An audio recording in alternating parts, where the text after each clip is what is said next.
Hey, what's going on, everybody? So I am currently in the sunny city of Vegas, totally blown out, so you can't see it right now. But I'm in a hotel room because I'm at a conference. I'm doing some work here. And so I wanted to take you through my process as I start to set up an interview inside of a hotel room. So this isn't a suite, this is just a basic room. You've got like your bathroom off to the side once you walk in, this little hallway, and then basically your main sleeping area. I apologize for all the equipment because that's for a second conversation style setup that we also put together, but I just wanted to walk you through this interview setup. We benefited because we had chairs and a table in this seating area. Sometimes you don't have the benefit of having this extra set of space, but I'm gonna use this extra space to film.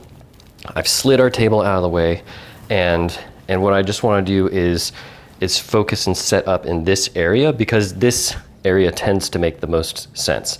Within the space, it's the most open.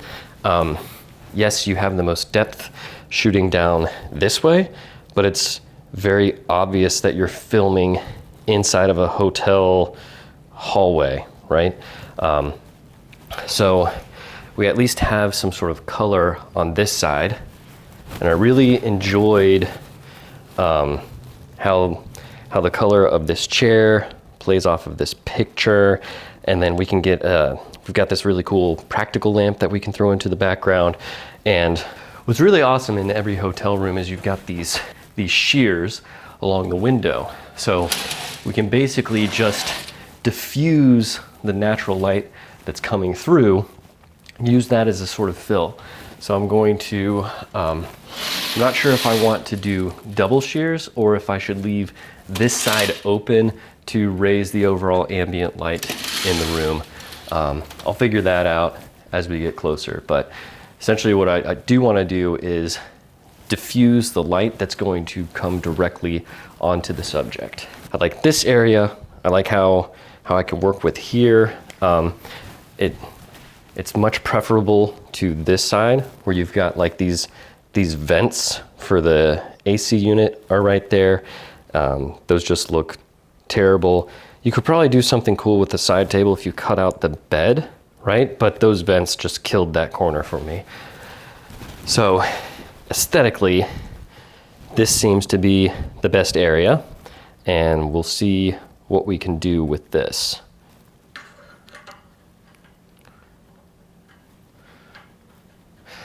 So this tripod, carbon fiber tripod, packs up really tightly inside of my carry-on case, has this 1/4-20 extension mount off to the side. And so what I'm going to try to do is mount both my cameras onto this tripod, and hopefully that might work out.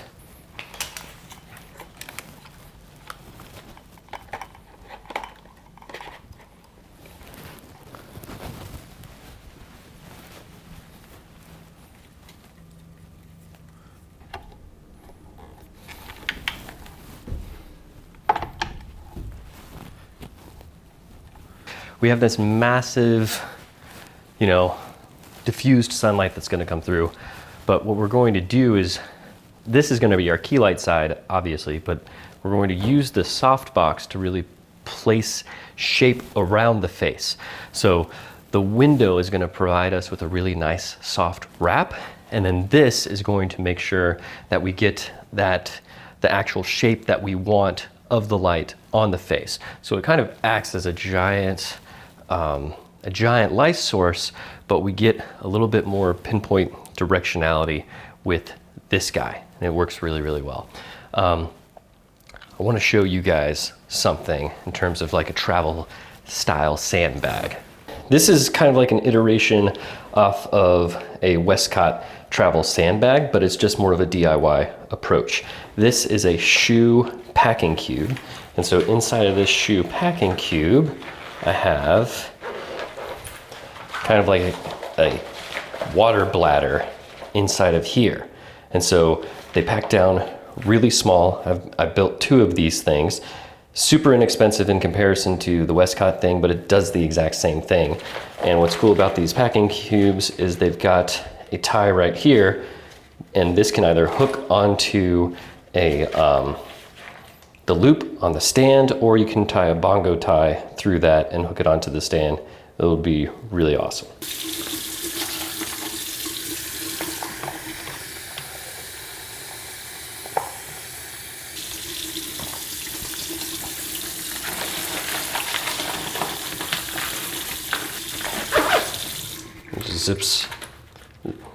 Just zips right up like that.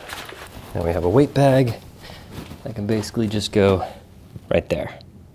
All right, so the practical lamp that was onto the side was a bit too tall. It was too tall out of frame, so I've moved that out of the way.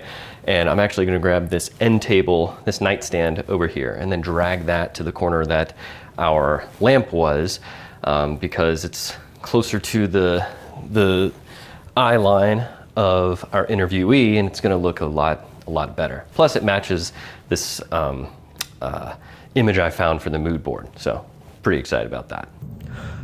All right, so the audio is probably a bit more trash now because I'm off the main camera, because I had to put it onto the setup so I could show it to you fully. So I'm gonna walk you through this setup. Just keep in mind that the whole point of this setup, the driving idea, the driving goal is compact, right? So I'm trying to reduce the amount of size that everything is taking. Plus I'm in a very small space. What is this? Probably by 4 by 8, 4 by 10, 5 by 10 space over on this side. It's very tiny, okay? So I wanna make sure that all the equipment could fit into this tiny space, as well as all this equipment needed to fit into only 2 carry-on bags just due to the circumstances of the trip. That was what I was able to do. So I've got another video about that where I'll walk you through how I've packed all of this gear plus more stuff into only 2 carry-on bags. So if we start with the camera setup first, this is an Arctis carbon fiber tripod.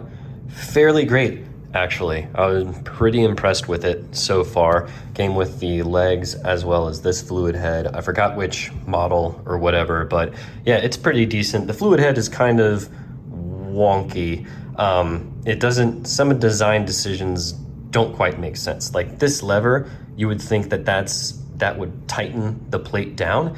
It doesn't. It actually loosens it so you can rotate the pan on top. So yeah, just something to think of. Cool feature it does have is it has a 1/4 20 mount right off to the side. So I've mounted our second GH5 on just a magic arm and kind of stripped this guy down so that way it's super lightweight. And this is going to be our wide because the lightest lens that I have is my 35 prime, so that's gonna fit right on top of there.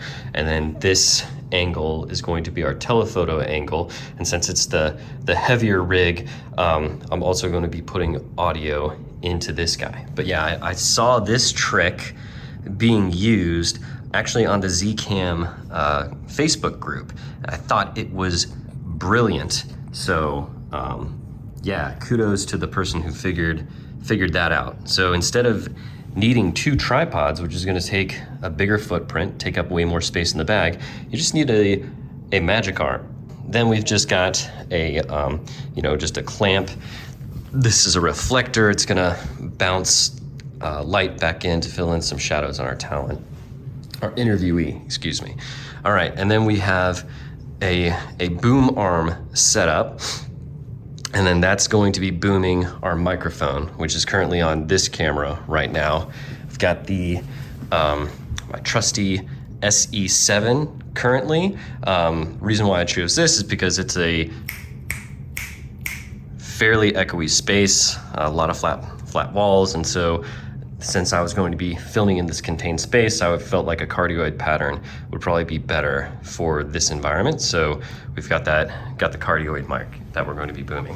One interesting thing to note, this boom arm is actually a GoPro selfie stick extension. The reason for that is that if you don't have a lot of weight on this thing, right? So if you're not trying to boom like a massive shotgun with a blimp.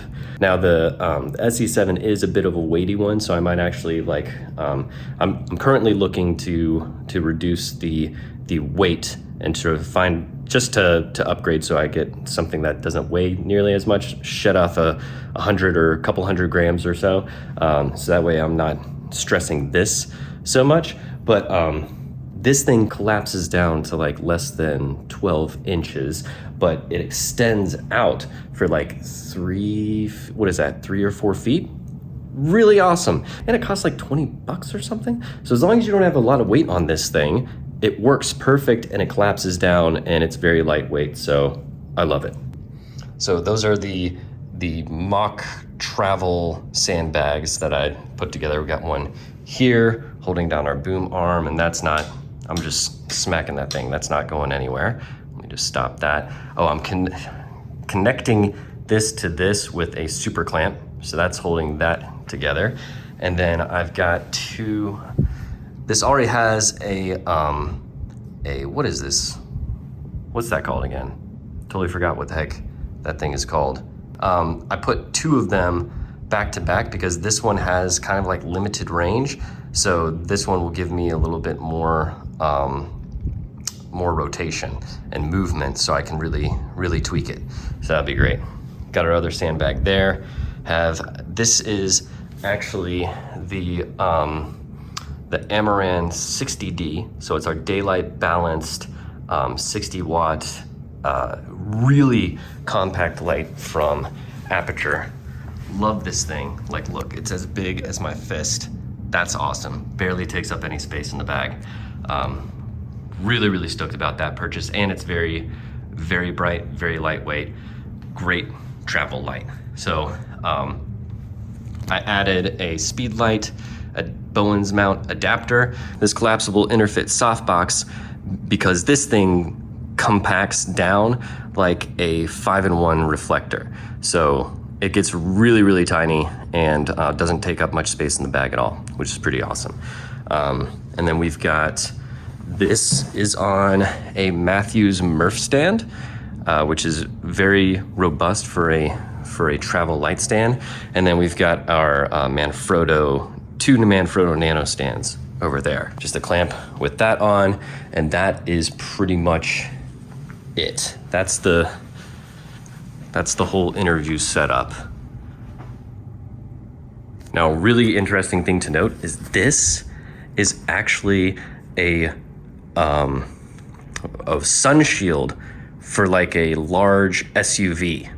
And so that's both of those things, and they actually compact down and are a lot thinner than a 5-in-1 reflector because it's just a black side and a satin side.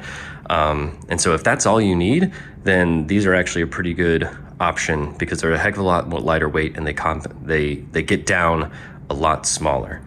One more final thing, we've done all the tweaks and everything.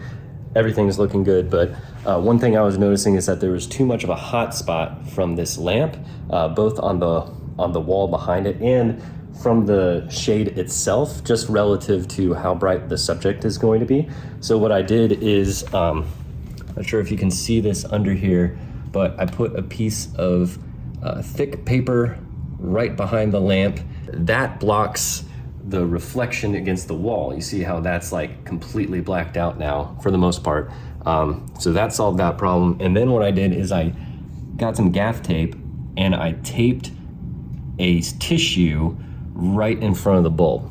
And so that still lets you see the light through the shade, but adds a kind of like a half a stop or so. You lose like half a stop of the brightness. So that made it a lot less harsh in the background. So it smoothed that out. All right, so this is it. This is our 2-camera setup right now. It's not perfect yet, so it's really difficult doing this just by yourself. So once the interviewee gets here, I'll just tweak it a little bit and get the final things, because I'm noticing that I don't nearly have enough headroom in our wide shot, and then the telephoto shot can definitely come in a bit more, and I'm directly in the middle right now. But for getting all the bulk of the work out of the way, this is a good start. this looks really similar to what my mood board was. And, you know, obviously we're not too wide, okay? So our wide shot is actually a 50 mil equivalent. But, you know, you've got a tight space. So if you've got a tight space, we're shooting tight. We don't really want to just make it look so much like it is a hotel room, but it's inevitable because we are in a hotel room. But we lucked out because based on the film that we're making, this aesthetic actually matches what I was looking for, and the art that just happened to be in this hotel room matches the color palette and the look that I was actually going for, which is pretty awesome. Our interviewee is an author, so what's really cool about this nightstand is it's got this shelf there, so I'm going to put her book right there with the binding facing so the audience can see the book name the entire time. And yeah, I'll do final tweaks when she gets here, but I'm very happy with how this looks. Hope you found this helpful. As always, if you have any questions, shoot me a message, you can comment, and then you can always find me on Instagram at storytelligent, or Twitter, or just send a message directly on the website, mcnabstorytelling.com. I'll see you in the next one. Take care.